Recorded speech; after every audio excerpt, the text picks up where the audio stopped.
सभी का मंगल हो। नमस्कार। देखिए, दो टूक बात कह रहा हूँ बिल्कुल स्पष्ट।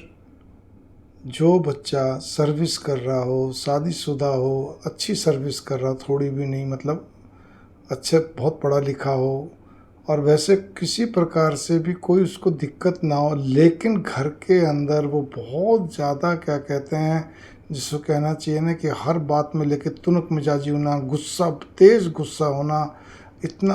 और इकलौता लड़का इतना टेरर बनाए रखना, मतलब एक एक जिसको कहते हैं दबाव बनाए रखना, प्रेशर बनाए रखना। जरा भी कोई बात माँ बाप या पत्नी कोई समझाना चाहे तो बस उस पर भी क्या कहते हैं एकदम से क्रोध का बस जैसे होता है, जैसे पता नहीं क्या कोई आग लग जाती है। जब ऐसे बच्चे आपके सामने, बाहर वो देवता हैं, बाहर वो बहुत अच्छे हैं, लेकिन घर के अंदर इतनी कले, जबकि मिसिज भी बहुत अच्छी पोस्ट पे, ठीक है ना, और वो खुद भी अच्छी उस पर, ठीक है, सारी चीज़ बढ़िया, मिसिज बहुत बढ़िया जिसे कहना चाहिए, ठीक है, माँ बाप भी अच्छे, परिवार अच्छा। लेकिन सवाल यहाँ पर ये आता है, दो चीज़ें बन जाती हैं। क्वेश्चन ये रहता है कि जी वो उसके बच्चा भी हो गया, सब कुछ है, लेकिन फिर भी वो नहीं सुधर रहा, तो क्या इलाज है उसका? जबकि माँ बाप हर तरह का इलाज करा करा के थक गए, हर आदमी भागता है। तो एक ही इलाज है, इस बात पे आप गौर कर लीजिए, केवल भगवान का जाप। भगवान ही कोई चमत्कार दिखाएंगे, मेरी बात पे आप नोट कर लीजिए, कोई तरीका नहीं, आप शास्त्र सारा खंगाल लो। अब वो जाप आपका क्या कहते हैं, चाहे छोटा सा राम हो, कृष्ण हो, कोई भी हो, ठीक है ना, जो भी आपको पसंद है देवी देवता का है, या कोई मंत्र, गायत्री मंत्र जैसा कोई भी, मतलब वो अलग चीज़ है। लेकिन बजाय और कुछ उछल कूद करने के, इधर भागने के, परपंच करने के, केवल और केवल जाप ही आपको करेगा, और कोई तरीका नहीं स्वभाव को दुरुस्त करने का। वही भगवान ही कोई चमत्कार देगा, धीरे धीरे उसमें ठंडक आएगी, सब मिलके जाप करें।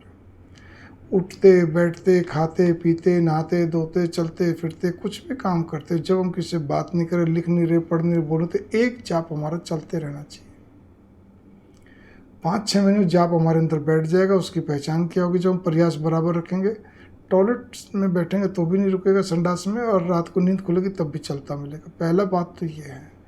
क्योंकि दूसरी चीज़ यहाँ पे एक और समस्या, उसको कुछ भी समझाना चाहो तो वो बहुत बस एग्रेसिव हो जाता है, एक अजीब स्थिति हो जाती है। हालांकि अगर सच पूछा जाए तो मैं इतना ही कहना चाहता हूँ, विदेश में होते तो वहाँ तो साइकेट्रिस्ट की भी ज़रूरत पड़ती है, साइकोलॉजिस्ट की भी और साइकेट्रिस्ट की भी, ठीक है, कि अग्रेसिव इतना क्यों होता है? बेसिकली खेल तो अग्रेसिवनेस का है।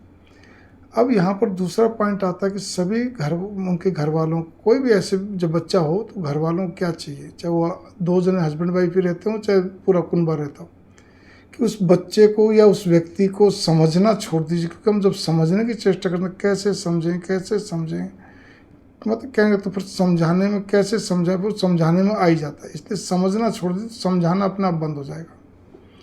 कुछ भी रिपीट मत करो, आपको अपना इस चीज़ को भी दिमाग में मत रखो कि मेरे को मेरा कर्तव्य पालन करना है, मैं माँ हूँ, पिता हूँ, कोई पत्नी हूँ, कुछ तो इनको समझाऊँ। नहीं, वो समझदार है। अगर समझदार नहीं तो इतनी बड़ी कंपनी में जॉब नहीं करता होता, या सरकारी विभाग में अफसर नहीं होता। पहले बात पे गौर करिए, ठीक है ना। तो इसलिए हर तरह से वो ठीक है, समझदार है, लेकिन घर में उसका एक अलग रूप जो होता है, तो उस पर कोई ये मत सोचे कोई आला बला है, कोई क्या कहते किसी ने कुछ करवा दिया, कुछ नहीं। वो उसकी फितरत बन चुकी है, क्योंकि माँ का लाडला था, उसमें माँ का रोल भी बहुत बड़ा। अब माँ पछता रही है, तब तो उसको खाली इतना था, बेटा पढ़ पढ़ पढ़, बड़ा बनना, नाम कमाना। जैसे मैं हमेशा बोलता, बेटी पढ़ो पढ़ो पढ़ो, बड़ा बनना, नाम कमाना। लेकिन ना तो बेटी को ससुराल के बारे में कैसे रिश्ते निभाने बताया जाता बार बार बारम्बार, ना ही बेटे के अंदर पॉजिटिव लाई जाती कि तेरे को भी रिश्ते निभाने हैं, तेरे को भी सब कुछ करना है, ठीक है ना। नहीं, पढ़ लेंगे लिख लेंगे अपना आप हो जाएगा, तो होलिए ज्ञानी पूरे। अब हम फड़फड़ाते हैं। तो यहाँ पर बस बात केवल इतनी सी आ रही है, तो हमें इनको समझना बंद करना पड़ेगा। बाकी जो चल रहा चुपचाप चलते रहो, और कुछ नहीं, वेट एंड वॉच, बस समय का इंतजार करो, भगवान का जाप करते हुए बस। और कोई भी कुछ करने की जरूरत नहीं। मैं आपसे फिर बारंबार कर रहा हूँ, क्योंकि वो कुछ पूजा पाठ करता नहीं है, वो कुछ चीज़ें ऐसी कुछ फॉलो करता नहीं है, तो कैसे पार पड़ेगी बताइए? वन साइडेड रोल हो रहा है ना। इसीलिए इस चीज़ पे गौर कर लीजिए। मंगल का एक चीज़ और भूल गए, माँ का रोल भी पूरा। ऐसे केसेस में माँ का रोल पूरा, तो बताती तो ये है, जताती तो ये, देखो जी हम तो खाली बस हल्का फुल्का समझा देते हैं, लेकिन वो ये भी नहीं समझते। लेकिन नहीं, अगर देखा जाए तो उसकी भी गृहस्थ जीवन के अंदर भी पूरा दिमाग लगा के चलती हैं। अब अगर उनको यूँ बोल दिया जाए जी उसको अलग कर दो, अलग करने का तो कोई वो उससे नहीं, बंटवारे में नहीं, वैसे भाई कभी तो अपना अलग मकान में रहिए, ऊपर नीचे कर दो चूल्हा चौका, अपना पत्नी देखेगी। लेकिन नहीं, मैं इसके लिए ऐसा नहीं करना चाहिए, लेकिन कर दो तो पत्नी अपना देखे। जब इतनी बड़ी सिचुएशन है आपके सामने, इतनी कठिन समस्या परिस्थिति है, लेकिन नहीं करेंगे नहीं। लेकिन वो पति पत्नी के जीवन में पूरी तरह दखलंदाजी करेंगे तरीके से, फिर और ज़्यादा तरीके से, फिर चाहे कम बोलें ज़्यादा बोलें या जो भी कुछ है, या दिन में एक बार बोले, करेंगे जरूर। दिमाग की जब क्या कहते हैं माताएं इतनी पैनी हो जाती हैं, इतना दिमाग लगा बैठती हैं, चाहे मीठा मीठा ही बोलो, मैं कहता हूँ मीठा मीठा बोलते, लेकिन उसको नहीं बर्दाश्त, तो फिर नहीं है, क्यों करना। कई बार ऐसा बहुओं के साथ भी होता है, तो क्यों करना ना। वो भी इसलिए चिढ़ जाती है कि भाई उसका पति तो उसको सुनता नहीं, समझता नहीं, मानता नहीं, बस ठीक है ज़िंदगी चल रही है, तो फिर उसका गुस्सा भी कहीं तो उतरेगा ना, बच्चों पर उतरता है और जो आसपास जो लोग होते हैं उन पर उतरता है। तो मेरी बात को बहुत गहराई से समझिए, खेल इतना ही है, दिमाग का प्रदर्शन मत करिए, जादूगरी बाजीगरी कोई चमत्कार की आशा मत रहिए। इस तरह से चमत्कार केवल भगवान ही करते हैं और कोई मतलब इंसान नहीं कर सकता, ये मेरी बात नोट कर लीजिए। 80% समस्या हमारे स्वयं के सोच होती है, और तो वो इंसान खुद करे प्रयत्न तो पार पड़ती है।